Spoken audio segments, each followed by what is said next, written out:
तर एक महत्त्वाची बातमी आता समोर येतेय। शरद पवार यांच्या राष्ट्रवादीचे जयंत पाटील यांनी मुख्यमंत्र्यांना पत्र लिहिलंय। शासनाने पेट्रोल डिझेलवरील वॅट सरचार्ज तत्काळ रद्द करावा अशी मागणी या पत्रातून मुख्यमंत्र्यांकडे करण्यात आलेली आहे।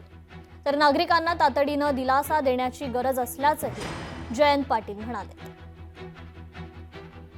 शरद पवारांच्या राष्ट्रवादीच्या जयंत पाटील यांनी मुख्यमंत्र्यांना पत्राद्वारे मागणी केलेली आहे। शासनाने इंधनावरील वॅट सरचार्ज तत्काळ रद्द करावा अशी मागणी या पत्राद्वारे करण्यात आलेली आहे।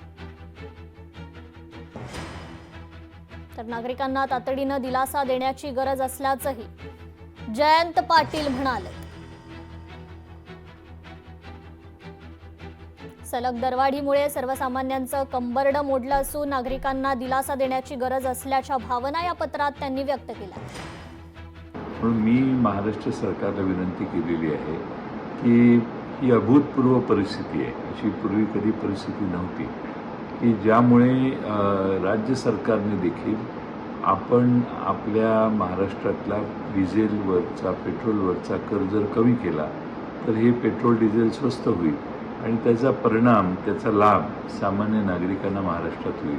आणि म्हणून राज्य सरकारने कर कमी करणे किंवा कर शून्यावर आणणे पेट्रोल डिझेलचा काही काळ हा ऑप्शन ताबडतोब एक्सरसाइज केला पाहिजे, अंमलात आणला पाहिजे अशी मी राज्य सरकारला विनंती केली। लोकशाही मराठी ऐका, पहा, जागरूक रहा।